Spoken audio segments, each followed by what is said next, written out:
Olá, boa noite, boa noite. O pessoal está chegando aí para a nossa live de hoje. Vamos fazer aqui um debate sobre o panorama dos direitos humanos no Brasil e no Espírito Santo. É um debate ainda alusivo ao Dia Internacional dos Direitos Humanos, que se passou na data de ontem, e nós, aqui do CADH, do Centro de Apoio aos Direitos Humanos, decidimos fazer esse debate, porque reafirmar os direitos humanos está na ordem do dia, né? Diante dos diversos desafios, os de antes e os que estão colocados no momento atual, nós precisamos reafirmar os direitos humanos e também animar a nossa militância, os nossos lutadores e lutadoras para continuar firmes na defesa intransigente dos direitos humanos. E nesse propósito, hoje o Centro de Apoio aos Direitos Humanos, que é uma organização filiada ao Movimento Nacional de Direitos Humanos, uma organização que tem uma trajetória aqui no estado do Espírito Santo, seja na luta contra o crime organizado, lutando junto a outras organizações do Fórum Reais do Espírito Santo, seja denunciando as violações sistemáticas de direitos humanos no sistema prisional. CADH esteve denunciando, né, junto a outras organizações também, no sistema ONU, torturas, espancamentos e mortes ocorridas dentro do sistema prisional. O CADH integra o Conselho Estadual dos Direitos Humanos, e o CADH também executa 2 programas fundamentais na proteção dos direitos humanos, que é o PROVITA, Programa de Proteção a Vítimas e Testemunhas, e também o PPCAM, que é o Programa de Proteção a Crianças e Adolescentes Ameaçados. E para fazer esse debate aqui hoje, temos um convidado e uma convidada muito especiais, companheiro de longa jornada na defesa dos direitos humanos, Paulo Carbonari, que hoje está na coordenação nacional do Movimento de Direitos Humanos, e a nossa representante no Conselho Nacional do Movimento de Direitos Humanos, e também militante aí, coordenadora do Centro de Defesa de Direitos Humanos da Serra, a Galdene Santos, conhecida aí por muitos e muitas de nós pela luta aqui no nosso estado. Então, o Paulo Carbonari vai fazer uma fala trazendo para nós o panorama da defesa dos direitos humanos em nível nacional, e a nossa companheira Galdene fará o panorama em nível local. Vamos ter aqui o momento, né, das exposições, e logo depois das exposições, nós também faremos uma interação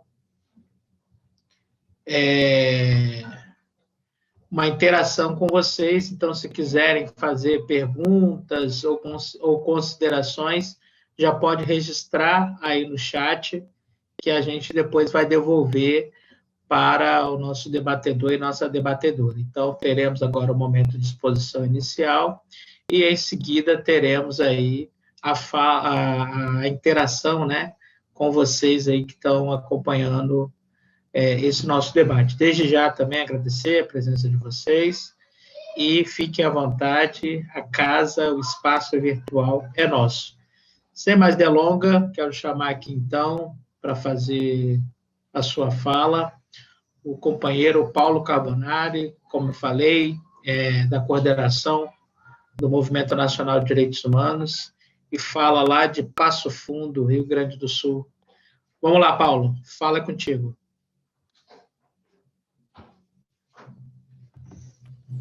Então, uma alegria muito grande a chegar ao Espírito Santo, né? Especialmente ao Estado, mas também ao próprio Espírito Santo, espero eu, com a presença de vocês. É uma alegria muito grande sempre encontrar capixaba do movimento de direitos humanos, das organizações de direitos humanos, sobretudo nessa semana, que é a semana, uma alegria mesmo, e agradeço a dividir essa mesa com a Gal, e também agradecer ao Lula Rocha, né, que está nos mediando nessa noite, e agradecer a todas e todos que estão aí nos acompanhando. Então, eu ainda estou um pouco na ressaca do grande dia de ontem, não é? Onde tivemos o lançamento, a aula inaugural da nossa Escola Popular de Direitos Humanos, do MNDH, e tivemos a aula inaugural com os fundadores do movimento, o Leonardo Bock. Então, é uma alegria também ter estado nesse momento, que foi único, né? Foi de uma energia e de uma potência incríveis para nos fortalecer na luta por direitos humanos. E também hoje, nossa colega Mônica, coordenadora nacional, assumiu como membro titular do Conselho Nacional de Direitos Humanos. Então, o MNDH também volta a esse espaço importantíssimo de representação da luta por direitos humanos no nosso país. Então, essa semana, de fato, foi e continua sendo intensa, e fechamos agora com um encontro aqui com vocês. Então, obrigado por esse espaço. Vai ser difícil falar sobre realidade brasileira, situação brasileira, a situação dos direitos humanos no Brasil, porque eu comecei dizendo que nós vivemos num país onde há um permanente ataque e uma permanente destruição dos direitos humanos. Essa semana mesmo se instalou no Parlamento Nacional uma frente parlamentar pelos direitos humanos, que na lista das suas atuações parece estar tudo menos qualquer coisa que se poderia chamar decentemente de direitos humanos. Mas esse contexto é talvez o mais complicado de todos. Hoje em dia há uma distorção incrível quando se fala de direitos humanos. A posição das autoridades públicas contribui e muito para produzir uma confusão ainda maior, um ataque permanente e uma destruição das bases fundamentais daquilo que por algumas décadas, e já que essa semana celebramos a Declaração Universal dos Direitos Humanos, há 72 anos, ao menos, se afirmou como sendo direitos humanos. Então, essa é a primeira observação que eu faria. É difícil de falar de alguma coisa que está tão sendo atacada. Mas, para que a gente possa compreender essa situação de ataque aos direitos humanos, primeiro, acho que é necessário colocar que nós vivemos uma situação de completo abandono à morte. Não é abandono à sorte, é abandono à morte. Nós estamos perto de 180 mil mortos pela pandemia, no momento em que ela cresce assustadoramente por todos os cantos do país, e o que a gente está vendo é medidas zero de iniciativa de proteção, né? Zero de proteção. O que a gente está vendo é um abandono da população total, né? Sobretudo daquelas que historicamente já vivem abandonados, a sua própria morte, vamos chamar assim, né? Porque, objetivamente, esse volume de contaminação indica que, objetivamente, estamos diante de um momento gravíssimo da realidade. Então, e um país onde aquilo que poderia ser a principal forma de enfrentar essa situação, que é a vacinação, está sob discussão, sob vários aspectos. Primeiro, um total abandono das condições da sua viabilização, ou seja, ninguém está seguro de que vai haver vacinação nesse país, porque, objetivamente, o governo, o ministro da Saúde tem que ir à televisão para dizer que é tarefa sua fazer um plano, não precisava nem dizer, né? A gente sabe que é tarefa dele. É a tarefa dele não vir dizer que que é dele a tarefa de fazer o plano, a tarefa dele é vir dizer que este é o plano, né? Essa é a tarefa, e, no entanto, nós vemos aí essa condição, né? as várias denúncias todas que vêm ocorrendo, inclusive de não aplicação, né? Segundo os dados do próprio Tribunal de Contas, o volume do dinheiro aplicado pelo Ministério da Saúde para o enfrentamento da pandemia é praticamente um pouco mais de 1/3 do total que havia sido autorizado. Inclusive, o Conselho Nacional de Saúde, agora no final de novembro, denunciou que se corre o risco de perder recursos para a saúde no próximo ano, exatamente porque aquilo que estava previsto e autorizado não foi gasto. Um ministro que vem me dizer que vai comprar a vacina se houver demanda, como se houver demanda? É óbvio que há demanda, não precisa discutir a demanda está posta, porque a demanda significa o total da população brasileira, né, que tem direito a ser vacinada. Portanto, note ali um outro ponto, né, uma inversão total do debate, como se a vacina fosse uma questão de obrigação. Sim, é uma obrigação com a saúde pública, com a saúde coletiva, mas antes de tudo, cada brasileiro, cada brasileira tem direito à proteção da sua saúde. Portanto, absurdo o governo querer inverter o debate e operar sempre numa lógica de desassistência ou de abandono. Então, acho que a primeira coisa importante é essa. Alguns estudiosos vão classificar, e eu mesmo, lá no começo da pandemia, usei essa classificação. Acho que nós estamos, de fato, diante de um governo necrófilo, como diz Achille Mbembe, um governo que age, que faz política para matar. Né? Não dá para entender outra coisa do que isso. A segunda questão que eu quero considerar é que a situação que nós estamos vivendo, e sobretudo a pandemia, produziu, como já se fez em várias análises, já está mais ou menos assentado, um agravamento da desproteção dos vários direitos. Né? Por quê? Primeiro, a gravidade e o agravamento da desigualdade e da concentração. É escandaloso, mas em plena pandemia, os mais ricos ficaram mais ricos, concentraram mais dinheiro, ganharam dinheiro, mais dinheiro, e os mais pobres perderam riqueza, perderam renda, ficaram mais pobres. Então, essa desigualdade que entre nós já tem uma história de longa data, ela agora fica piorada, e sobretudo porque, num contexto como esse, aquelas condições básicas de proteção necessárias não estão disponíveis. A imensa maioria, sobretudo das populações de periferia e de periferia urbana, que são majoritariamente pobres e negros, mulheres, estão sem as condições básicas para fazer a proteção, sem água potável. Portanto, o lave as mãos é cruel para as pessoas que não têm as condições objetivas para fazer isso. Quer dizer, como alguém sem saneamento, sem água potável, e cadê um programa, uma política, ou uma abertura de crédito ou de condições econômicas para um amplo programa de saneamento básico? Contra isso, o que o governo faz é aprovar uma lei para privatizar o saneamento do país, ou seja, literalmente, os movimentos desse ponto de vista, de novo, na perspectiva da desproteção. Então, estou falando aqui da desigualdade, mas é importante, muito importante dizer que o que cresce também nesse contexto é o racismo. A maioria das pessoas que morrem por Covid, isso os dados já demonstram, o IBGE, na PNAD Covid, mostra que a maior parte dos mortos em razão da Covid são negros e pobres.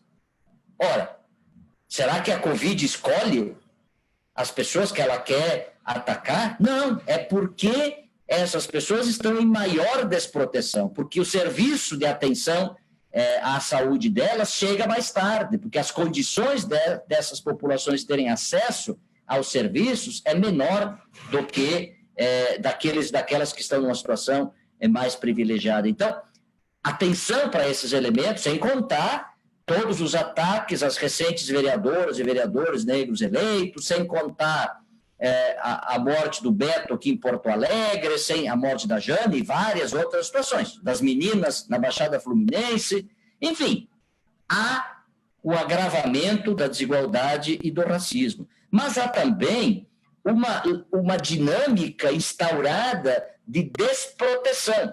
Um amigo meu chama de desproteção programada, ou seja, é um programa para não proteger os direitos. Onde é que está esse programa? Esse programa está na Constituição. Olha que escândalo. A nossa Constituição, que diz que todos têm direitos e que os direitos devem ser protegidos, recebe, por iniciativa do presidente golpista e levada adiante por esse presidente atual, uma emenda constitucional, como a emenda constitucional 95, que é um programa de desproteção, porque põe um teto para os gastos, sobretudo nas políticas sociais. Ou seja, temos menos dinheiro para fazer as políticas sociais, né? A emenda constitucional 95 é a expressão dessa política de desproteção no nosso país, né? Exatamente por colocar limites àquilo que objetivamente não devia ser limitado. Numa situação, pergunte, por que precisa limitar esses gastos? Porque é preciso garantir que a maior parte do recurso do orçamento público siga sendo drenada para o pagamento da dívida, ou, dito de outra maneira, para o sistema financeiro seguir lucrando exorbitantemente, como tem acontecido praticamente todos os últimos anos. É por isso que tem que ter uma emenda constitucional 95, para exatamente não ter problema com essa drenagem, essa transferência massiva do fundo público, do dinheiro público, para o sistema financeiro. Mas, olha, as coisas são ainda mais, podem ficar ainda mais graves, porque esse senhor que controla a economia do país propôs uma emenda constitucional, a proposta de emenda constitucional número 188, que tramita no Congresso, onde propõe um parágrafo único ao artigo 6º da Constituição. O artigo 6º da Constituição trata dos direitos sociais.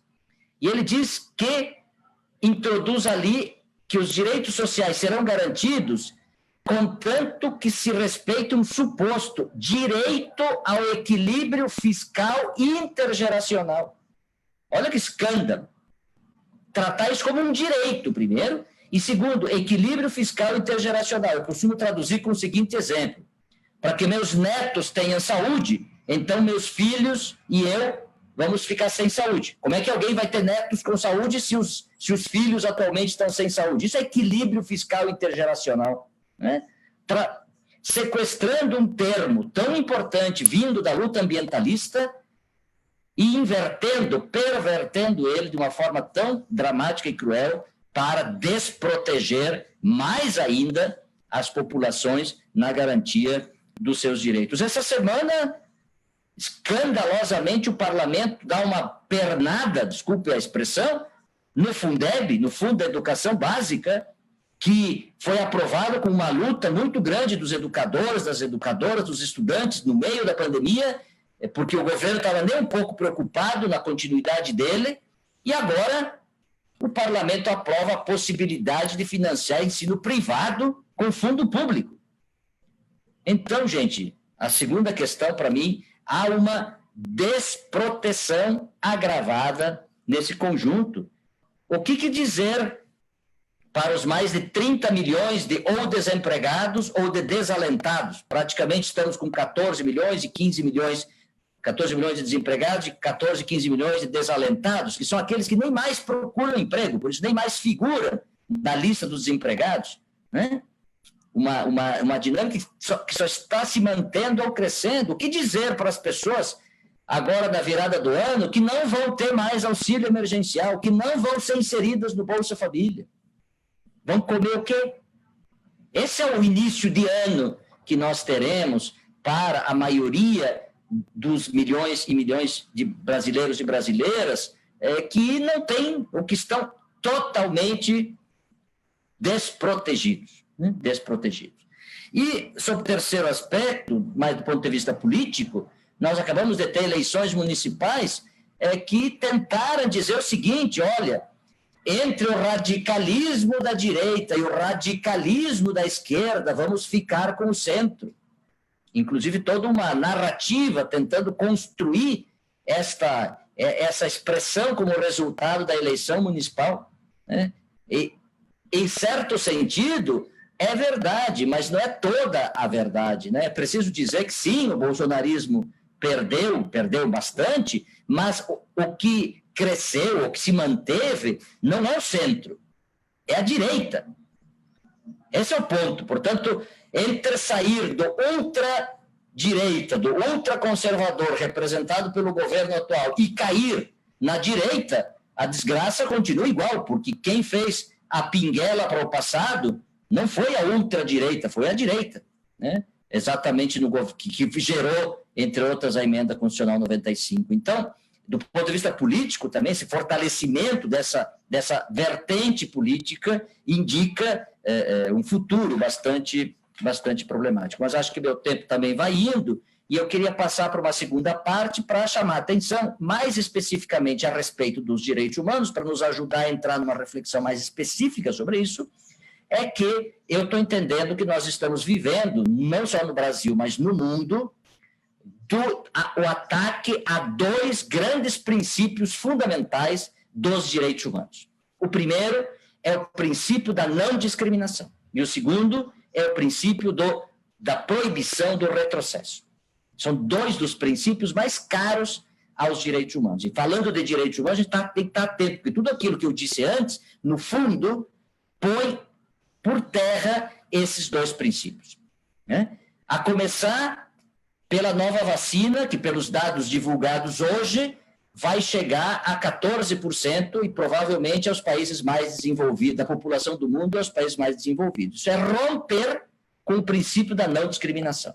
Ou seja, os que têm mais dinheiro vão ter mais direitos, aspas, né? Os que não têm vão ter menos, né? Isso é, objetivamente, produzir discriminação, nesse caso, por razões econômicas ou de classe, né? Temos a discriminação racial, a discriminação de gênero, a discriminação geracional. O fundamental é que, nesse contexto em que nós vivemos, cada vez mais o capitalismo abre mão do princípio da igualdade.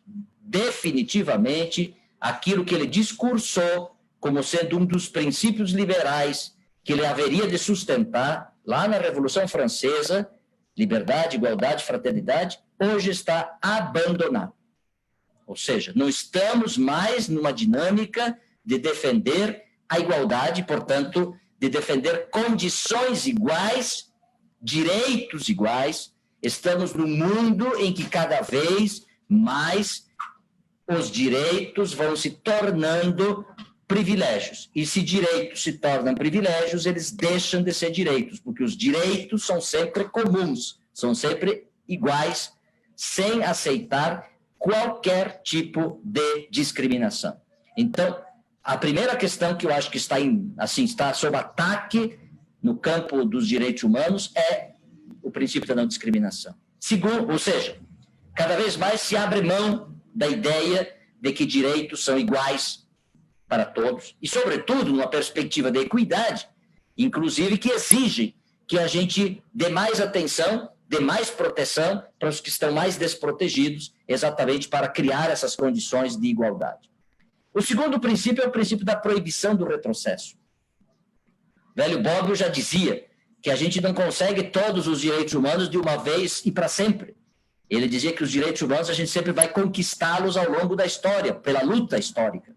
E se isso é verdade, então, se a gente vai conquistando os direitos pela luta histórica, a gente vai avançando, criando novos patamares, novas garantias. E esse tem sido o esforço, ou poderia ser o esforço dos direitos humanos. No entanto, o que a gente vê hoje em dia é o contrário, ou seja, a admissão, pelo que eu inclusive exemplifiquei a respeito da emenda constitucional 95 e outros aspectos, admitir que retrocessos são necessários, que retrocessos são possíveis quando se trata de garantir, ou melhor, de não garantir direitos humanos. Ou seja, não tem mais direitos humanos para todos. Então, se não tem, vamos garantir o que dá. Não vamos mais ter sistemas universais de proteção da saúde. Vamos ter cobertura universal. Parece uma troca de apenas de palavras, mas é fundamental, porque o sistema universal significa todos estão cobertos pelo sistema público de saúde. Cobertura universal significa, supostamente todos poderiam ter, mas vamos primeiro dar focalizadamente para aqueles que supostamente mais precisam. Só que isso é falso, porque, na verdade, significa que aqueles que mais precisam sempre serão os últimos, como sabemos, a serem atendidos. Então, essa dinâmica, né, de avanço do mercado, do negócio sobre os direitos é, para mim, o maior desafio do ponto de vista do retrocesso. Né? O que é o quanto nós pagamos pela água, que é um direito fundamental, né? O que é o que nós temos de ataque ao meio ambiente, o que é o que tem de ataque, ou o fato de não fazer reforma agrária, a destruição das populações e comunidades tradicionais, os povos indígenas, enfim, tudo isso é parte de um processo de aceitação do retrocesso como parte da questão. Do ponto de vista de direitos humanos, isso é inaceitável. Inaceitável, inclusive, que sejamos colocados na parede, como sobretudo as populações mais pobres, na parede todo dia, tendo que fazer um cálculo do suportável. Esse termo é o termo de um grande estudioso dos direitos humanos chamado Franz Hinkelhammer. Ele diz que o capitalismo põe os pobres diante da necessidade de fazer o cálculo do suportável, até onde a gente suporta, né? O que foi a pandemia se não fazer a gente entrar num cálculo suportável, né? Entre viver ou então ganhar salário, né? Isso é um dilema inaceitável. Mas é isso que o capitalismo faz todo dia com nossas mães, nossos pais, nas nossas periferias urbanas. Enfim, acho que esses dois princípios a gente precisa estar atento, porque eles estão literalmente sob ataque. E termino dizendo que creio que nesse contexto estamos com bons desenhos, ainda com dificuldades, mas bons desenhos de necessidade de aliança. A Conceição Evaristo fala de aquilombar-se, não é, Lula? Acho que esse é o nosso grande desafio como organizações de direitos humanos, movimentos sociais, lutadores e lutadoras do povo, é a gente se juntar. Como disse o Emicida no seu documentário essa semana, né? Tudo o que nós tem é nós. E se tudo que nós tem é nós, então vamos se juntar nós, ou seja, as várias organizações, porque definitivamente a gente só vai defender os direitos humanos se tivermos organização, luta popular para fazer essa defesa. Então, acho que esse é o nosso, olhando para o nosso campo, é o nosso grande desafio nesse momento, né? Organizar a população, organizar o povo e fazer uma grande aliança para efetivamente garantir os direitos humanos, enfrentando esse modelo destrutivo, essa lógica, essa dinâmica, esse projeto destrutivo da vida e também destrutivo dos direitos humanos. Então, espero ter colaborado com a reflexão e fico à disposição para o debate e para escutar a Gal agora em seguida. Muito bem, Paulo. Mais uma vez, brilhante sua contribuição. Paulo, na verdade, já merece o título de cidadão capixaba, né? A gente tem que providenciar isso aí. Já é um admirador da muqueca, já cantou aí que tem uma muqueca represada aí, tem gente em dívida, né? Logo, logo, quando a vacina chegar, essa muqueca vai sair. Mas obrigado, Paulo, já surgiram algumas questões aqui no chat, depois a gente vai submeter aí para suas considerações. Então, imediatamente, agora a gente passa para a Galdene Santos, que é conselheira do Movimento Nacional de Direitos Humanos, também da diretoria do Centro de Defesa dos Direitos Humanos da Serra, uma grande lutadora. Vai lá, Galdene. Boa noite a todas e todos e a todes, né? É um prazer estar aqui com o CADH, estar aqui com o Paulo, né? Estamos aí sempre juntos no Conselho Nacional. Com você, Lula, que também está aqui na nossa coordenação do MNDH, sempre presente, sempre aí à disposição. E aí, com essa live tão importante para a gente estar aí fazendo esse balanço. E até é importante que amanhã nós temos o nosso encontro estadual do Movimento Nacional de Direitos Humanos, e hoje já deu um parâmetro aí um pouco do tom, né, que precisamos dialogar e conversar enquanto instituições filiadas e parceiras, né, do MNDH no Espírito Santo. E depois de Paulo, né, que traz essa super análise a nível nacional, tão importante para a gente, que é algo que a gente está vendo que está acontecendo, mas é muito importante quando a gente para organizar essas informações, que ela nos ajuda a refletir e também a indicar alguns caminhos, algumas posições, né? E esse momento, mais do que nunca, esse ano, a situação dessa pandemia exige ainda muito, mas muito de nós, começar com a poesia que Paulo traz muito, né? Precisa muito da gente coragem, precisa muito da gente posicionamento, né? Então, como Paulo trouxe essa análise aí mais geral, né, a nível de Brasil, eu vou trazer um pouco os apontamentos do que está acontecendo no Espírito Santo, né? Então, a realidade da pandemia está posta, né? Mas nós temos nós no Espírito Santo, muitos grupos no Espírito Santo não deixaram e não deixaram em momento algum de fazer os enfrentamentos devidos, aliás, estamos fazendo, né? Então, eu vou trazer aqui um pouquinho, um panorama do que, enquanto movimento dos direitos humanos, enquanto instituições parceiras, filiadas, enquanto, né, vários grupos, nos deparamos nessa pandemia, o que ela colocou para a gente no estado do Espírito Santo, né? Então, acho que primeiro vou repetir algumas coisas que Paulo trouxe, porque a gente não imaginava que o ano de 2020 a vida e a dignidade humana fosse tão ameaçada, né? Após 32 anos da nossa Constituição Federal, ainda precisamos gritar que todas as vidas valem, que vidas presas importam, que vidas negras importam e que vidas periféricas importam. E aí a repetição de outros grupos, né, de que a vida delas importa, a gente ainda precisa repetir, né? Onde o artigo 5º nos garante todos os nossos direitos, né? E aí a gente precisa, a Declaração Universal dos Direitos Humanos, e a gente precisa gritar e repetir isso a todo momento. A pandemia também escancarou todas as fragilidades e deficiências das políticas públicas, também tão bem colocadas e tão bem apontadas a partir de questões sanitárias e de saúde, né? Ela nos apontou essa situação. E aí, né?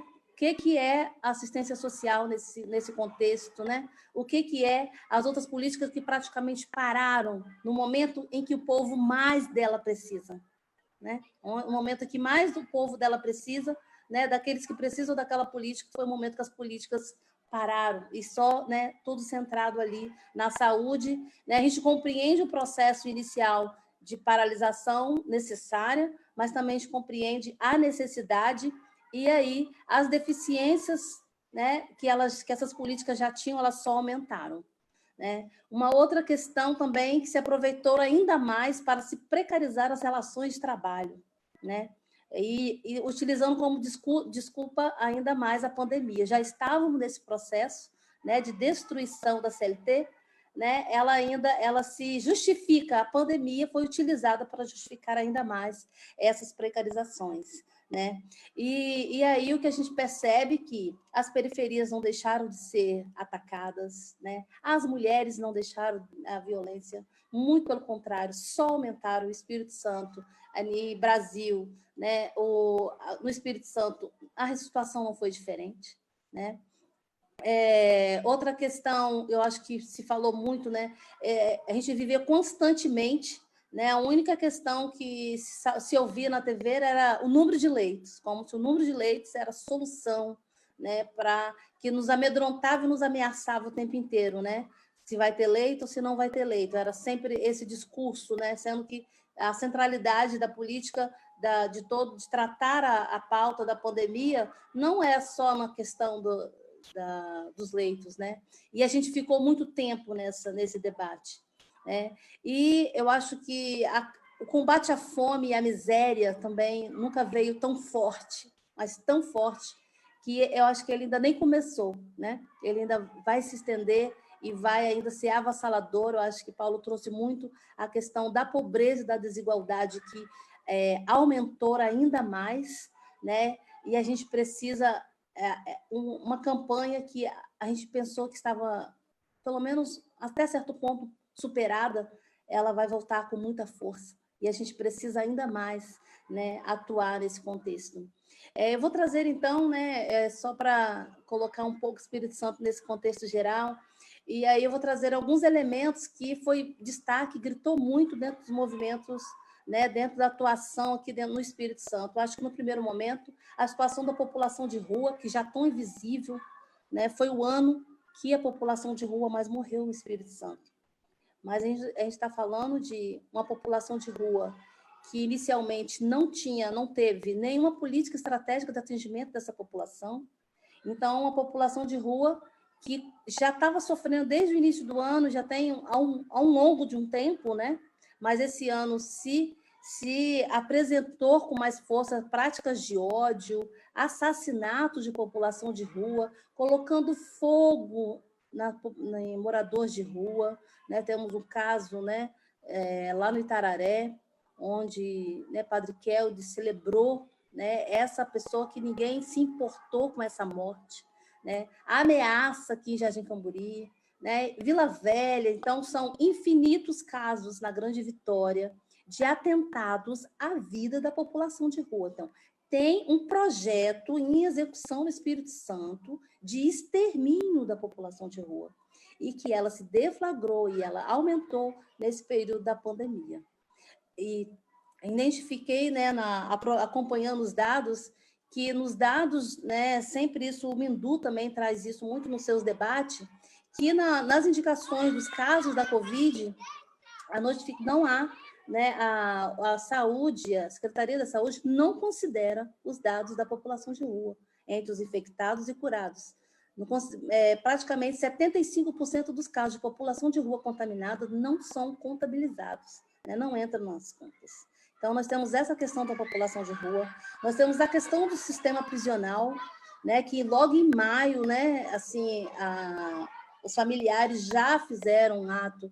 Nós tivemos esse ano, voltando, né, ao número de mortes que aumentou dentro do sistema prisional, e eu não estou falando em mortes por conta da Covid, questão de contaminados, está falando de mortes causadas dentro do sistema prisional, tortura, morte de 2 LGBT dentro do sistema, né? E vários relatos das famílias, da forma com que, uma vez que a familiar, que é o primeiro fiscal que acompanha o sistema, não podia estar lá semanalmente. Então, tudo que podia acontecer, voltou a acontecer, ou aconteceu com mais frequência, né? E aí as violações e mortes começam a aparecer dentro do sistema. Isso nós estamos falando do sistema prisional. Ainda temos a situação agravante, que é o sistema socioeducativo, né, dos enfrentamentos que estamos fazendo aí sobre um processo de militarização no sistema socioeducativo, do TNL, né? Então, tem todo um processo que está se considerando esse contexto da pandemia para se tomarem decisões, fazerem atuações e não passar pelos órgãos que precisam fiscalizar e acompanhar esses setores, né? Então, foi um ano que teve muito ato de familiares, né? Criamos aqui do Estado, né, a Frente pelo Desencarceramento, para tentar enfrentar essa realidade do sistema prisional que se agravou no processo da pandemia. Uma outra questão que se agravou muito no Espírito Santo nesse processo também foi a violência na periferia. Ela já passava por um processo, né, muito mais forte, as ações policiais muito mais pesadas nas nossas comunidades periféricas, concentrando entre elas, né, no território do bem. Nós tivemos no início do ano a morte de um jovem, resultado de uma ação policial, e no processo da pandemia, o que a gente percebe que da chegada do morro até no ponto mais alto do morro, só sinais de tortura, de violência contra as famílias, tratando-as como criminosas ou responsáveis pelo crime, né, por serem pobres, por serem periféricas, e também percebemos uma despreocupação de nenhum tipo de punição que eles possam vir. Então, tudo está justificado por conta da pandemia. Então, isso se alastrou, isso nos movimentou, né, nos trouxe um processo aí de reflexão e de combate a essa realidade.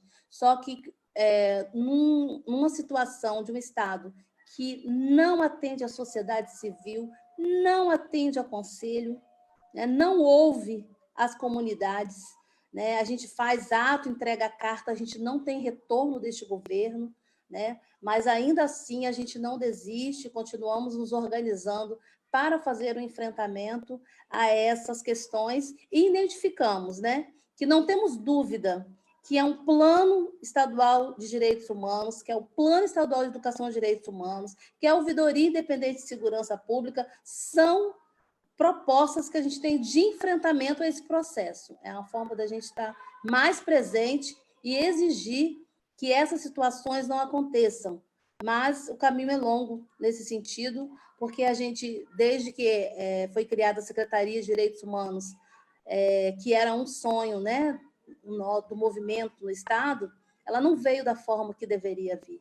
E ainda assim, a gente foi buscando elementos para fazer com que essa secretaria caminhe junto com a sociedade civil, caminhe para atender a sociedade nas questões de direitos humanos.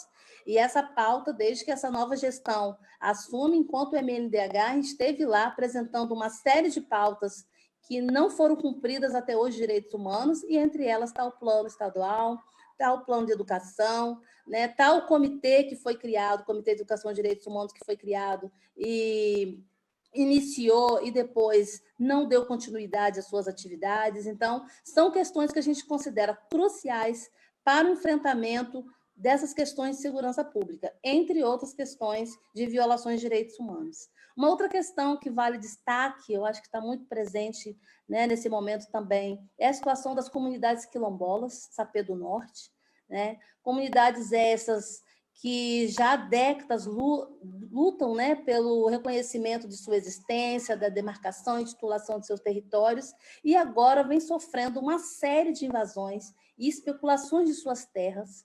Quando essas invadem o território, né, que é delas, né, secularmente é delas, e a Suzano e as empresas logo atacam, logo pedem reintegração de posse. Essas ações estão acontecendo nos territórios quilombolas e nada está acontecendo. Então, eles gritaram, nos chamaram enquanto movimento de direitos humanos, né? Estamos em um grupo debatendo, discutindo com a DPU, com a Defensoria Pública do Espírito Santo, como enfrentar essa situação, que não é só da ocupação das terras, mas desse processo histórico que as comunidades quilombolas do Estado do Espírito Santo estão sofrendo, de ameaça às suas vidas, de ameaça aos seus territórios e de um não reconhecimento, né, de todo esse processo que as comunidades estão vivendo. Então, isso está muito forte, né? Estive lá acompanhando as comunidades, todas elas apresentando denúncias gravíssimas, né? Porque elas sofrem ameaças desses poceiros, dessas pessoas que ocupam as terras das comunidades quilombolas. Então, isso é uma pauta que a gente precisa, né, colocar ela em pauta e colocar ela em evidência. Eu acho que também no Espírito Santo, acho que não tenho certeza, outra questão que gritou muito foi a questão da violência contra a mulher, a violência contra as nossas meninas, né, que um caso aí tomou uma evidência que não contribuiu em nada para o enfrentamento da violência sexual contra as nossas crianças e adolescentes, né, mas sim serviu a um governo com interesse de destruir a política de direito de criança e adolescente. Não só de política de direito de criança e adolescente, mas a política de saúde, né, a mulher, a políticas que servem para proteger e cuidar. Então, a violência contra a mulher é algo que, no início, se comemorava como que não estivesse acontecendo, mas o que a gente sabe é que, muito pelo contrário, esse processo de ficar em casa foi um período de maior violência contra as mulheres e contra as nossas crianças e adolescentes. E é um problema que a gente precisa discutir no coletivo. A gente precisa enfrentar ele, né, para tentar cuidar de nossas crianças e salvar nossas mulheres. Então, há um processo muito cruel acontecendo com as nossas mulheres e contra as nossas meninas. E eu acho que eu junto essa questão das nossas mulheres, que eu acho que Paulo também já trouxe isso, que quando no Espírito Santo o movimento negro buscou saber os dados da população negra diante da pandemia, não foi diferente, né? Quem mais morre, quem mais é exterminado, a questão da letalidade é contra a população negra, é contra o jovem negro. E na pandemia não foi diferente. Quem mais foi contaminado, quem mais estava morrendo, foi a população negra. Então, eu acho que esse ano, né, Paulo já trouxe isso, eu acho que vale evidenciar essa questão do racismo, essa questão da violência contra a mulher, contra as nossas meninas, né? Ela precisa ser enfrentada por todos os movimentos. Né? A questão do racismo estrutural, ela precisa ser enfrentada em todos os espaços. A gente não pode considerar isso como uma pauta que o movimento negro carrega lá sozinho e é só deles, não é. É nossa, é de todos e todas que se propõem a luta pela vida e pela dignidade, por o direito para todas as pessoas. Então, a gente precisa enfrentar essa questão. Outro dado que eu trago aqui, que é muito importante também, eu acho que foi criada até a campanha Despejo Zero a nível de Brasil, né? É a questão dos despejos, que também no Espírito Santo não foi diferente. Estamos passando agora pela questão do despejo lá do acampamento Fidel Castro, no norte do estado, né? Num espaço que vivem 800 famílias, mais dessas 130, né, estão sendo ameaçadas de despejos, né? Então, aí tem todo um discurso, seja de quem está requerendo esse terreno, que são empresas, né? Seja do Estado, né, que faz uma campanha de proteção da Covid, e nesse momento eu quero colocar 130 famílias na rua, sem ter para onde ir, né? E aí, vulnerável ainda mais, né? Já vulnerável em suas condições, mas vulnerável ainda mais no contexto da Covid-19. Uma outra questão, nós estamos passando agora, hoje, né? Os nossos dados da Covid, estamos aí com 4.510 contaminados, né? Mais de 4.500 pessoas. Então, essa situação, ela se agrava, né?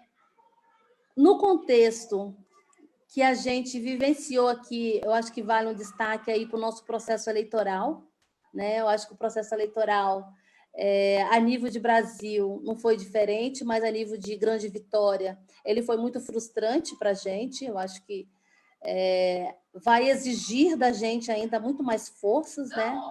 Eu acho que o discurso fundamentalista, a afronta aos direitos humanos, e a nossa dignidade. Aqueles primeiros 8 que a Alice propôs, né? A Alice, gente, ela não está aqui hoje, tá?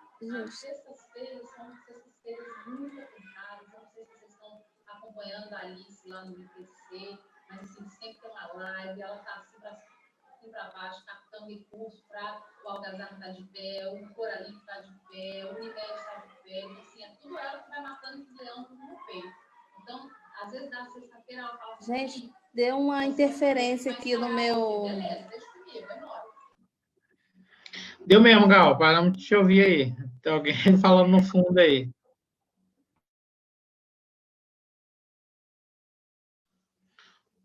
Opa, estão te ouvindo, não. Deu uma transmissão aqui, tá me ouvindo? Agora vai, pode continuar. Tá ok, desculpem. Então, acho que o processo eleitoral, né, traz uma afronta aos direitos humanos, né, o resultado aí das eleições em Vitória, Cariacica, né, e vai exigir muito mais da gente nesse contexto dessas questões de violações de direitos humanos, que muitos deles concentram na Grande Vitória. Vai exigir ainda muito mais da gente. E eu acho que, não sei como é que está meu tempo, né? Mas quando Paulo trouxe para a gente, né, que os que têm mais direito e recurso são aqueles que vão ter acesso à vacina, e os que não têm, né, são os que não vão ser os últimos, ou vão receber muito menos, mas são esses que a gente considera, né, que já vem perderam ainda mais no processo da pandemia, né?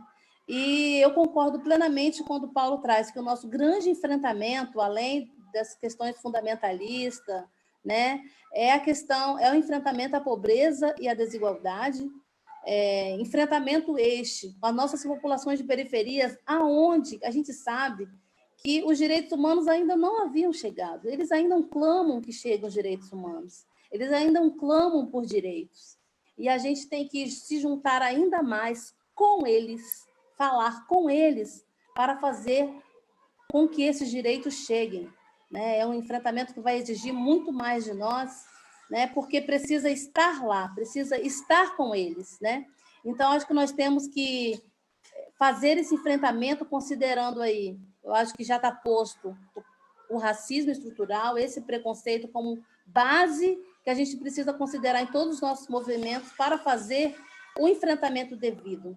E aí não tem outra palavra, que eu não vou mais ser diferente do que Paulo trouxe, não tem outra palavra do que atuar no coletivo, do que atuar na base. Eu acho que não tem outra palavra do que as iniciativas que nós tivemos aqui para enfrentar muitas dessas situações que eu apresentei para vocês. Né? Então, nós criamos aí o Comitê de Proteção dos Direitos Humanos no contexto da Covid, que conta com mais de 42 instituições, entre movimentos, coletivos. Contamos ali com a MST, indígenas, quilombolas. Muitas das ações de enfrentamentos realizados esse ano só foi possível porque esse comitê foi criado. Porque esse comitê juntou forças, né, de pessoas que nem tinham ouvido falar do MNDH, né, de filiadas, de parceiras, né, que nos juntamos a vozes, forças, sabedorias, né, para fazer o enfrentamento às diversas questões que foram colocadas no contexto da pandemia, mas também questões históricas que se agravaram no contexto da pandemia.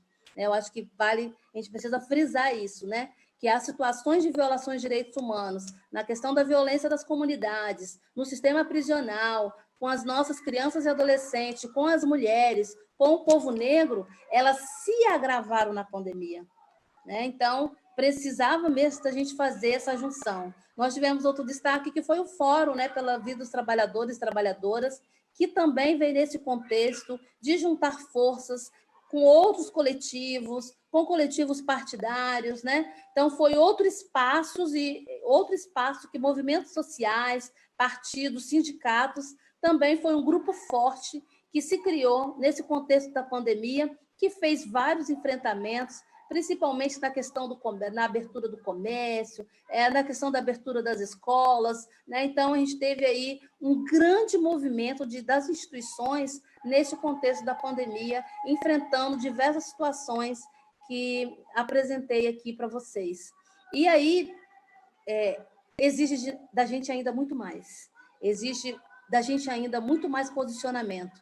Parece que ficamos um pouco acuados, tivemos aí o processo de eleição, né, que houve um envolvimento, né, a gente se envolve aí nesse processo, mas eu acho que a gente está só se alimentando aí, né, se realimentando de forças para continuar esses enfrentamentos. E eu quero trazer aqui um pouco, para encerrar minha fala, né, o Padre Kelder, né, que nesse período, lembrar de Padre Kelder, que nesse período das eleições, por se posicionar, porque ele fala que o momento exige da gente posição, né?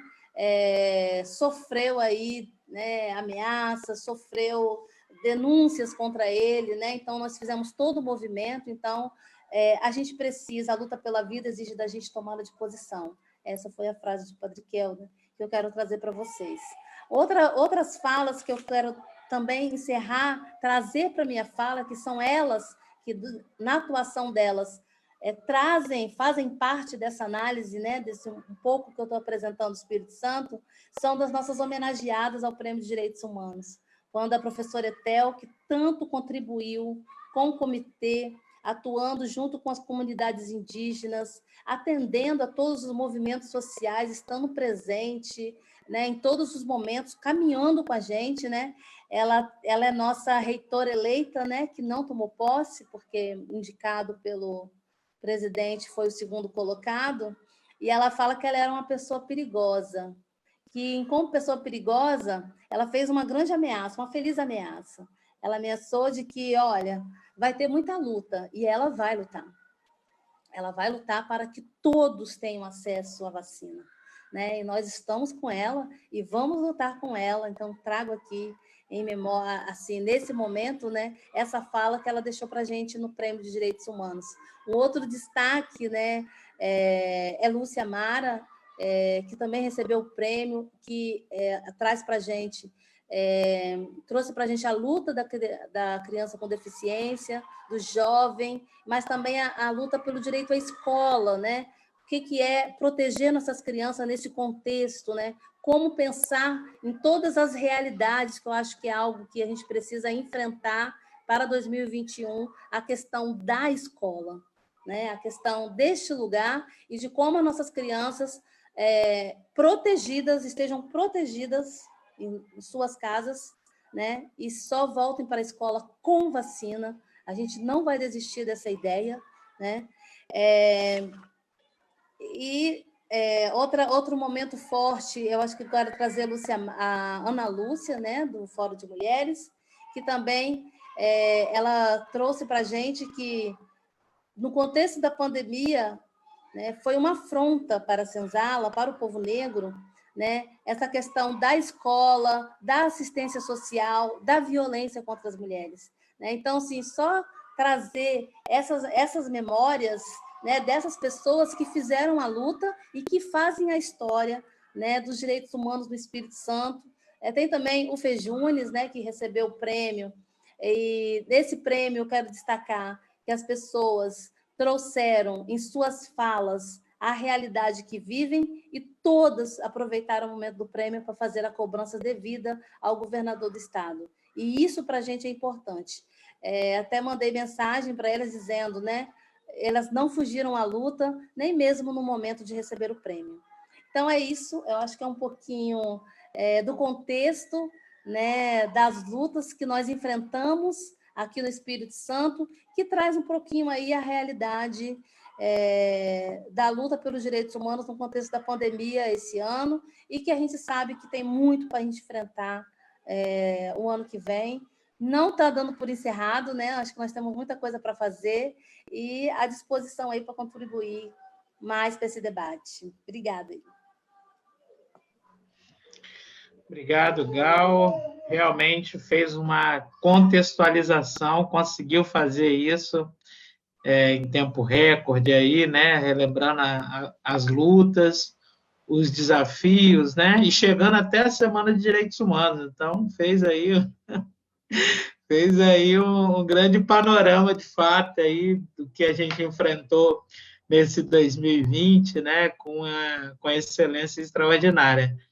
Muito obrigado, Gal, e que, inclusive, vem desenvolvendo um papel fundamental na articulação do Movimento Nacional de Direitos Humanos aqui no Espírito Santo, né?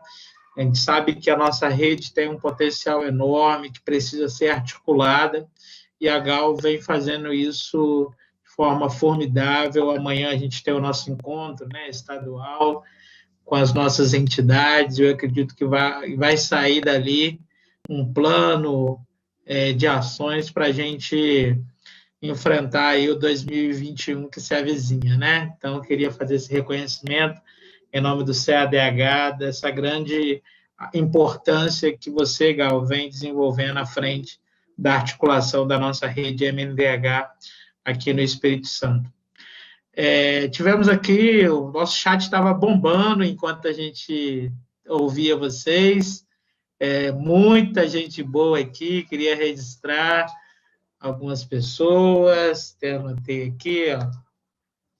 Estamos nós com a Tânia Moraes, estava aí com a gente, Ana Caracoche, nossa grande referência também, Ana Caracoche, Verônica Bezerra também está aqui com a gente, Esther Mendonça, Pedro Bucinge, que foi o idealizador desse momento, né? Queria fazer aí um agradecimento, a menção especial do Pedro, que vem contribuindo muito com a nossa entidade em pensar uma política de formação e nos incluindo aí nesse mundo digital, né? Nesse mundo tecnológico, nessas novas ferramentas de comunicação. Então, Pedro é um dos grandes impulsionadores desses momentos, né, de debate e de lives que o CADH vem realizando, né? Então, agradecer aí o Pedro por essa contribuição que vem prestando à nossa entidade, como sempre, né? Com muita dedicação e compromisso. O Wagner, grande guerreiro aí, fez algumas questões, daqui a pouco a gente vai passar aí essas questões para o Paulo, para a Galdene. O Evandro também esteve aqui com a gente, está aqui com a gente. Rose Belon, que também colocou uma questão, daqui a pouco vamos tratar dela aqui. Nosso Márcio Bertazzo, também do CADH. A Ana Helena, Toninho também colocou uma questão, que daqui a pouco a gente vai tratar aqui. A Carol Silva. A Marta Falqueto está aqui com a gente, né? Trocou mensagens aí com o Paulo aí em tempo real, muito bom. Mas o Paulo, não sei se ele vai fazer a cobrança pública aqui, mas parece que ele está na expectativa de uma muqueca aí, hein, Marta? Você e Verônica também, parece que estão na dívida com o Paulo aí de uma muqueca pós-vacina, né? Mas, enfim. Domingas Martins também, João José, nosso grande parceiro João José, também, membro do CADH, aqui com a gente. Depois a gente anuncia mais pessoas aqui. Bom, qual a ideia agora, né? A gente, como havia combinado, deixamos aqui o chat livre para questões, e aí foram apresentadas algumas questões aqui que a gente vai tentar responder, né? Na verdade, passar aqui para o Paulo Carbonari e para a Galdene Santos para que nos ajudem com as questões que foram colocadas aqui. O Wagner, ele coloca, né, o Wagner Henrique,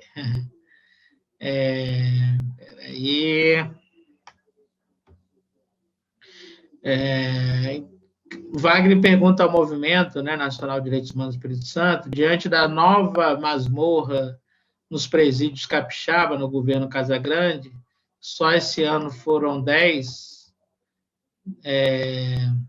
jovens, né, mortos dentro do sistema prisional. O que o Movimento, né, de Direitos Humanos vem fazendo em relação a isso, né? Ele denuncia que há agora um processo de masmorra, né, também no governo Casagrande, e questiona, né, o silêncio, inclusive, da Secretaria Estadual de Direitos Humanos. Então, eu queria que Gal comentasse isso daí.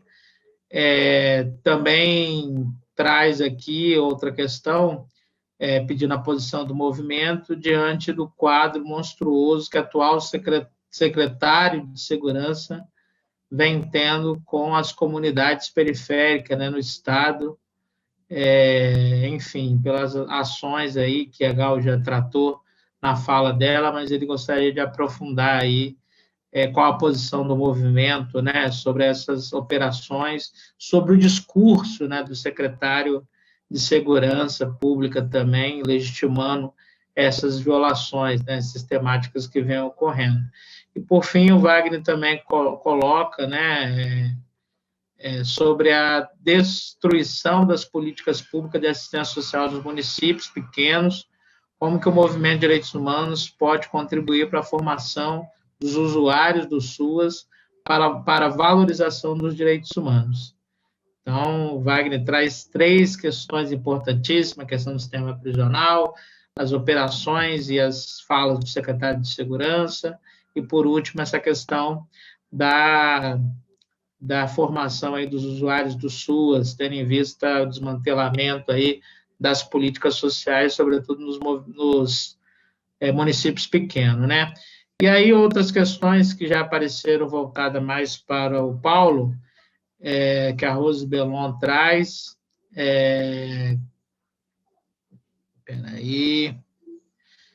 Enfim, para falar aí, Paulo, sobre o encontro da Rede Brasileira de Educação em Direitos Humanos, se você tem informes aí sobre os desdobramentos, né, do encontro. O Toninho também coloca essa questão da importância, né, da política de educação em direitos humanos, e o Toninho faz um pedido também, Gal, para que o movimento de direitos humanos, né, você possa falar aí sobre a atuação ou não atuação da Secretaria de Direitos Humanos a respeito do Comitê, né, de Educação em Direitos Humanos, que foi desarticulado, desmantelado. O Toninho vem fazendo essa denúncia já de um tempo, né? E ele pede que a gente também se posicione em relação a isso. E o Paulo, se puder trazer aí como é que está o panorama da rede e também da política de educação em direitos humanos em nível nacional, a galera está questionando aqui, tanto a Rose Belon como o Toninho. Bom, acho que foram essas questões. E aí eu passo primeiro para o Paulo, depois para a Gal, para responder essas questões, e depois eu volto e depois passo para vocês fazerem as considerações finais. Neste momento é só para responder essas perguntas aí. Paulo, me diga aí, como é que está a rede de educação em direitos humanos? Então, obrigado pelas questões. Acho que a pergunta é bastante pertinente. Nós estamos vindo de uma semana, reunimos 1.700 pessoas do Brasil inteiro, uma coisa incrível, essa demanda, né? Porque efetivamente isso mostra a necessidade das pessoas por tratar do tema da educação e direitos humanos e o acerto que foi a gente retomar esse espaço, que já teve uma atuação muito intensa nos anos 90, mas que, em função de uma série de situações, parou de atuar. Então, a retomada da rede é esse alento, digamos assim, importante nesse momento histórico. E o MNDH faz parte desse processo, né? Se somou, praticamente temos gente indicada como articuladores em todos os estados, aí se somam entidades populares, universidades, educação básica, enfim, os vários espaços de educação que possam atuar com educação em direitos humanos. Então, nós estamos muito contentes, a Gal aqui também está, na referência aqui do Espírito Santo, o pessoal que lida com educação, o Espírito Santo sempre teve uma presença muito importante nesse debate, então, acho fundamental que a gente se some nesse processo. Nós, como MNDH, devemos... ontem lançamos a Escola Popular de Direitos Humanos, que vai ser a ferramenta através da qual nós vamos oferecer uma série de atividades formativas, sistemáticas, já a partir de janeiro. Então, esperamos contar com a presença de todos vocês, também que vocês tomem aí, pessoal do MNDH do Espírito Santo, esse como um instrumento para fazer a formação, a educação em direitos humanos pelas próprias organizações em parceria com o movimento. Então, acho que é um mutirão, eu diria, esse é o esforço, é um mutirão. Infelizmente, acabou a política pública de educação em direitos humanos, né?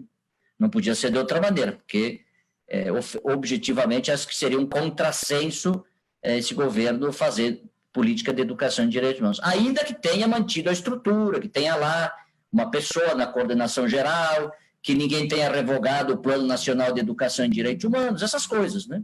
Na verdade, tudo continua como se existisse, mas, na prática, tudo continua sendo totalmente desmontado. Então, pouca esperança, infelizmente. Muita esperança nas centenas de educadoras e educadores, nesses 1.700 que se reuniram no encontro a semana passada. Aí está a força, aí está a potência, aí está a educação em direitos humanos, e aí está a possibilidade de, quem sabe daqui a algum tempo, a gente voltar a ter políticas públicas de educação em direitos humanos nesse país. Muito bem, ótimo, Paulo. Vamos passar para a Galdene, para depois a gente fazer o nosso fechamento aqui. Gal, vai lá, contigo. Bom, vamos lá. Primeiro aí um abraço para o Wagner, que sempre tem muito carinho aí pela gente, Rose, irmã Helena, Márcio, essa galera toda que está aí acompanhando a gente e que também acompanha fazendo a luta de direitos humanos no nosso estado. Bom, com relação ao sistema prisional, eu acho que vale um destaque, que eu acho que essa é uma luta que o movimento de direitos humanos sempre teve presente. Eu acho que a gente sempre atuou fortemente com relação às questões do sistema prisional por meio do Conselho Estadual de Direitos Humanos. Eu acho que a gente tem nomes, né? Nós temos pessoas que fizeram e fazem esse processo de enfrentamento às questões do sistema prisional. Eu acho que uma grande força que o movimento de direitos humanos se somou esse ano foi com a frente, né, Lula, pelo Desencarceramento, que eu acho que coloca com a frente, a gente também se coloca como parte daqueles que lutam, né, pela dignidade no sistema prisional, e também se soma às famílias, né? Então, eu acho que o forte desse ano, da nossa atuação enquanto movimento, foi compondo a Frente pelo Desencarceramento, onde se amplia, onde a gente ouve a todo momento os familiares, onde a gente ouve outros atores, né, outras pessoas que não são nem instituições, às vezes são advogados, são pessoas que são sensíveis à causa, né, para a gente discutir de forma ampliada a situação do sistema prisional, que não é um problema só do movimento de direitos humanos, mas sim de todos e todas. Né? Então, acho que esse ano a gente ampliou, temos ações, acionamos, né, todas as ações com os familiares desse ano, contou com a presença de algum representante do movimento nacional, estive eu, estive Lula, né?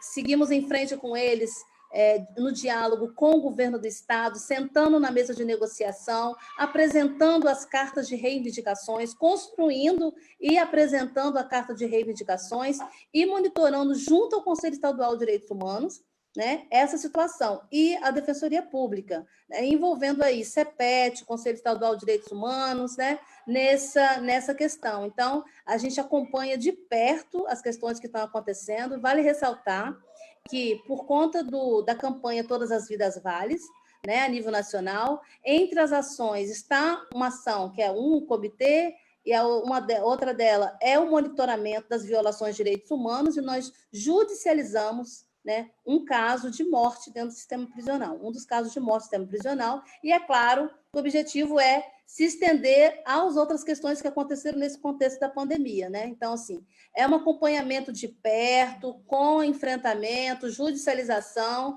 Então, o MNDH não se calou e está acompanhando de perto toda essa questão do sistema prisional. No quesito da questão da segurança pública e da violência, né, que as comunidades periféricas têm sofrido, né, o Território do Bem criou um fórum, né, com instituições e lideranças da comunidade. A Paróquia Santa Teresa de Calcutá também fez um outro movimento, o qual a gente está se articulando e dialogando sobre essas questões com várias forças, né, discutindo essa situação e aí com condições de chamar o Estado para a conversa. O diálogo com a segurança pública, ela não acontece da forma devida, mas em 8 de outubro realizamos um ato, né, com os familiares, e entre as pautas, eu acho que vale frisar, né, é que a gente acredita que a formação por direitos humanos para a gente de segurança pública ela é fundamental, e ela está dentro do plano de educação em direitos humanos, né, exigimos a suspensão das ações policiais. A gente considera que a criação de ouvidoria e segurança pública independente é fundamental para punir a ação desses policiais nas comunidades periféricas, né? A implementação do Conselho Estadual de Segurança Pública, né? A implementação do Mecanismo de Prevenção e Erradicação de Tortura, o MEPET, também é fundamental para esse enfrentamento a essa violência nas comunidades periféricas, né? Um pedido formal de desculpa à população atingida pelas violações, porque o Estado não se sente responsável, né, por essas operações, acho que a operação se justifica, né? A apuração com rigor investigativo e legalidade das violações cometidas, eu acho que a gente segue fazendo essas exigências. Reparação às vítimas, né? As comunidades sofrem muitas violências e não são reparadas, né? E eu acho que é fundamental que, nesse contexto, já há um tempo também, a gente vê uma fragilidade de funcionamento dos nossos conselhos, então a gente precisa viabilizar recurso material e humano para o amplo funcionamento desses conselhos. Então, isso está um pouco nos enfrentamentos que a gente tem feito com relação à segurança pública, compondo fórum junto com a comunidade, junto com a Paróquia Santa Teresa de Calcutá, também com lideranças da comunidade, e fazendo enfrentamento devido junto ao governo. E com relação às políticas aí, socioassistenciais, né, os usuários do SUAS, eu acho que vale uma grande iniciativa que o comitê realizou junto com o MST, o NEV, né, que é o Núcleo de Estudo da Violência, foi a realização do curso de Educadores e Educadoras Populares em Saúde. E por que eu estou citando o curso? Porque a forma da gente fazer o enfrentamento a essa grande fragilidade que se encontra nas nossas políticas públicas é chegando às nossas comunidades, é tentando reanimar os nossos conselhos municipais a partir dos nossos conselhos estaduais. Então, estou num acompanhamento constante do Conselho Estadual de Direitos Humanos, né, dialogando sobre a formação aí de uma rede dos espaços onde nós temos conselhos municipais de direitos humanos e esses pressionar o funcionamento dos conselhos municipais. É a forma que a gente tem. E curso de educadores populares, formação política nas comunidades é algo essencial e estratégico para a gente animar as comunidades e colocá-las também como responsáveis por esse processo, por caminhar junto no acompanhamento, porque não é só trazer as denúncias, né, mas também aprender como tratá-las, né? Então, o curso de Educadores e Educadoras Populares de Saúde foi algo que nos renovou muito. Foram mais de 120 pessoas, turma dos quilombolas, turma do MST, turma no sul do estado, e uma turma exclusiva no Território do Bem, que foi presencial, né? Primordial para a gente compreender o que está acontecendo ali dentro da periferia. E eles falam, queremos mais. Então, a gente precisa, enquanto sociedade civil, ocupar os espaços de formação política, porque a formação política acontece no período eleitoral, e essa formação política constante, que os meios de comunicação e o nosso governo, a nossa situação política hoje, vou citar assim, faz, né, que é muito pesado, utilizando as mídias, né? Então, a gente só consegue fazer esse enfrentamento das políticas públicas se a gente ocupar as comunidades, falar com elas, construir com elas, e tendo como base a educação popular. Então, se não for dessa forma, a gente não vai conseguir fazer o enfrentamento devido às políticas públicas e o controle social, que a gente precisa repensar como é que ele deve ser feito, né? As instituições estão cansadas, não estão dando conta dos conselhos. Eu queria só finalizar, Lula, falando um pouquinho como que, enquanto MNDH, nós estamos aí enfrentando essa questão do Comitê Estadual de Educação e Direitos Humanos. Eu, o Pedro, a Morgana, caminhamos lado a lado com o Toninho para a criação desse comitê. Morgana, enquanto presidente do conselho, Pedro, aí, enquanto CADH, que pelo MNDH, ele, Sheila, entraram aí para empurrar e levar para frente o comitê, e eu entrei enquanto conselheira, né? Então, nós caminhamos, foi criado o comitê, e aí, nessa gestão da secretaria, a gente vê um não funcionamento, né? Então, é um descontentamento real, que o Toninho traz, e que a gente precisa enfrentar. Esse contexto da pandemia está fazendo um processo de animação, né? Então, eu acredito que desse processo de animação que foi essa semana, então, acho que a gente consegue, porque entre os enfrentamentos das violações de segurança pública está o Comitê de Educação e Direitos Humanos. Então, ele não saiu da pauta do MNDH, então, acho que a gente tem condição de reanimar esse processo e cobrar. Desde que essa gestão do Estado assumiu, nós enviamos uma carta, levamos presencialmente, né, colocando todas as pautas do movimento de direitos humanos, né, e vamos continuar cobrando, e eu acho que se a gente une forças, né, para conquistar esse lugar e essas bandeiras que a gente tanto defende, eu acho que é possível. Então, eu acho que breve aí a gente precisa se articular, se reunir com essa animação da educação e direitos humanos aí a nível nacional, para a gente fazer o enfrentamento devido e colocar o comitê para funcionar. Talvez o comitê pode ser essa porta de entrada que a gente precisa aí para o enfrentamento das questões de violação de segurança pública e demais violações do Estado. Eu acho que respondi todas. Respondeu sim, Gal. Obrigado. Bom, antes de passar para vocês novamente, para fazer as considerações finais, eu queria agradecer a cada um e cada uma que esteve aqui presente, né, nesse momento de debate. Pedir para ficar atentos e atentas nas nossas redes sociais, né, seja o Instagram ou aqui no Facebook, que a gente vem divulgando esses debates que a gente está promovendo. Hoje é o primeiro debate aqui pelo Facebook, mas já estamos lá no Instagram, fazendo debates sistemáticos, né? Inclusive estão salvos lá, se alguém quiser acompanhar. É um pouco de um trabalho que a gente está buscando retomar no CADH, e para 2021 temos novidades aí, né? Devemos lançar outras iniciativas, cumprindo, né, um papel histórico que o Centro de Apoio aos Direitos Humanos cumpriu aqui nesse estado.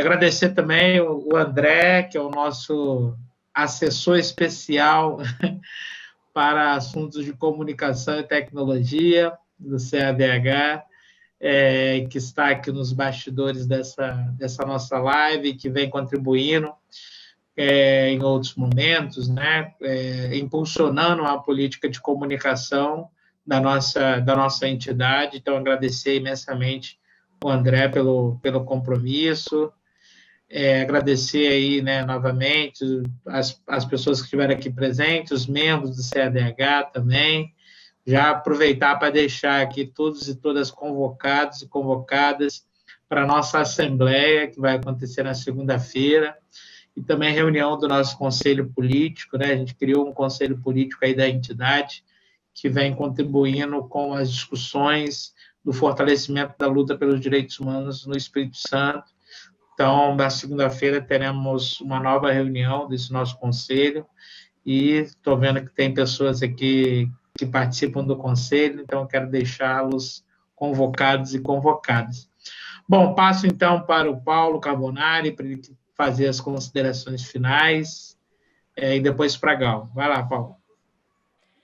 Então, obrigado a vocês. Não vou nomear todos os queridos e queridas que fizeram referência. Aproveitei aqui para ir respondendo já, né? Essa é a vida interativa, agora temos que estar atentos a vários canais ao mesmo tempo, então fiquei aqui enquanto escutava com uma orelha a Gal e o Lula mexia os dedos da outra na tela, enfim, acho que essa é a vida que estamos agora, né? E acho que a gente vai aprendendo a lidar com essas novas dinâmicas, essas novas tecnologias que nos cansam, mas a única coisa que a gente não pode cansar de jeito nenhum é de seguir lutando pelos direitos humanos. Isso é nossa vida, isso é a vida da humanidade, é a vida daqueles e aquelas que acreditam que podemos criar um mundo melhor, podemos criar realidades mais humanizadas. Então, quero, sem desmerecer ninguém, homenagear todos e todas capixabas nessa figura incrível que é a Ana Caracoche, a quem eu dedico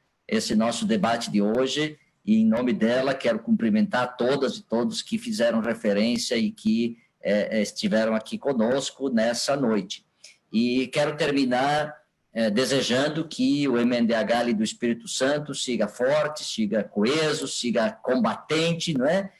E, sobretudo, também siga colaborando para essa grande construção nacional que estamos fazendo.